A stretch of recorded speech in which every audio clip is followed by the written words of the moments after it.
All right, and welcome to another episode of Critical Weight Theory. And today we're going to be looking at violence. When we think of violence, we often picture a man, fist clenched, voice raised.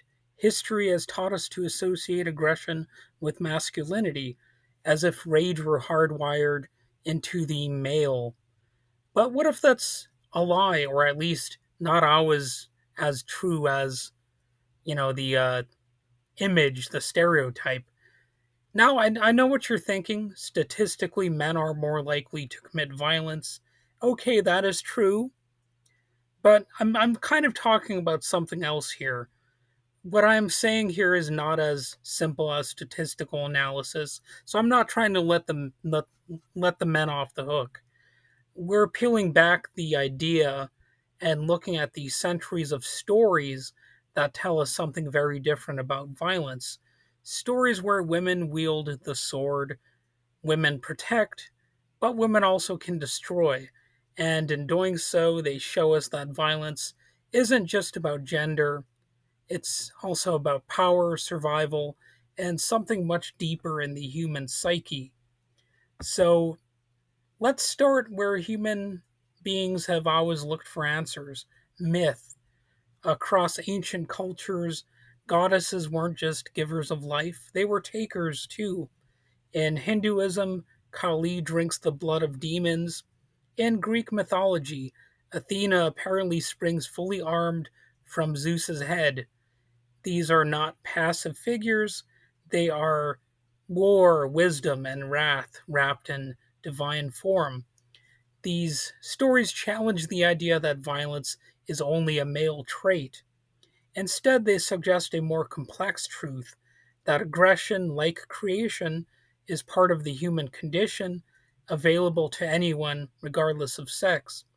And, in terms of the battle drum, the proverbial battle drum, well, we have, of course, famous examples of female warriors in history, but also in modern day politics. There's a stereotype often presented by feminists who maintain that, oh, if we had a woman president, there would not be any more wars or anything like that. Well, putting aside that Margaret Thatcher was obviously not the liberal darling that a lot of people would think. You also have Hillary Clinton, who seems like she never met a war that she didn't like, or an American war that she didn't like.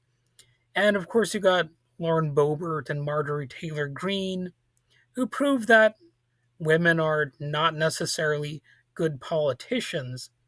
So let's put that into this issue as well.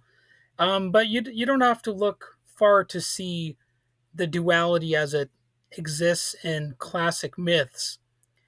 Fairy tales and folk tales, the kind that might be passed from grandmother to granddaughter.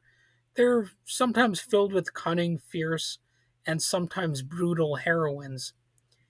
In some stories, you might have women poison tyrants. In others, they might outwit monsters. Sometimes they kill not for revenge, but to survive. And here's the thing: these tales often emerged from societies where women had little power, so violence became symbolic, a form of resistance, a way to rewrite the rules. Uh, and you might find academic papers arguing that folk tales can actually advance women's liberation, not because they're pretty stories, but because they're real. They can have females who show strength, strategy, rage, and they don't flinch from the cost of survival. And this translates also into the horror genre. Of course, you've got survivor girls in those stories. And some people, they're like, oh, we should no longer have survival girls. Or survivor girls. It's an outdated concept. But I think the idea of abolishing the survivor girl might be a little too much. You can critique it, you can pick it apart and all that kind of stuff, but I think some movies, they still have some room for that archetype, I guess. And in many cultures, a woman's honor wasn't just her own, it was the family's. Her mistakes were collective shame, like the Scarlet Letter, that sort of thing, I guess, is what you might bring up as an example.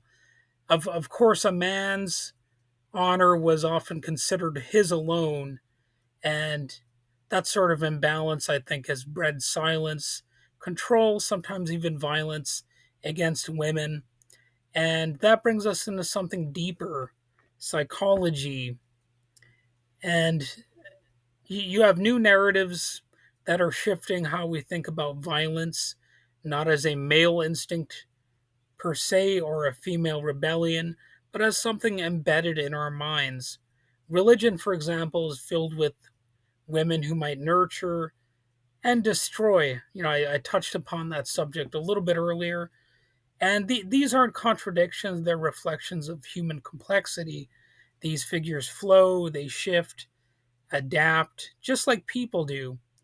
Violence then becomes not just about testosterone, but about thresholds, boundaries crossed, control lost or seized, and a little bit about just narrative structure.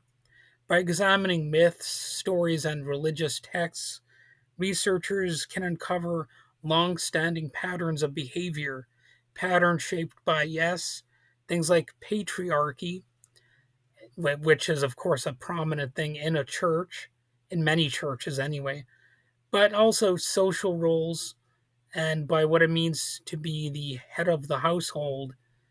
And through this lens, violence is seen not just as a brute act, but as a language one people use when no other words are allowed or sought. So, what happens when we accept that women can be violent, not just as a deviation, but as part of being human? Because it does happen, of course.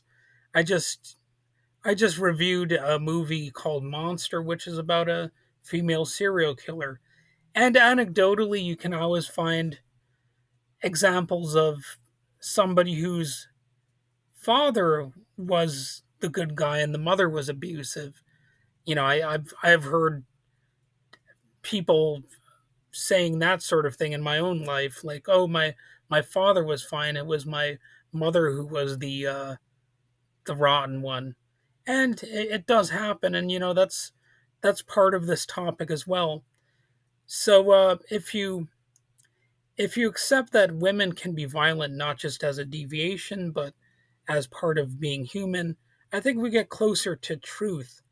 We move past the idea that aggression is inherently male, and we start asking better questions like what causes violence, who benefits from it, who gets punished for it, and how we can address its roots, not just as symptoms.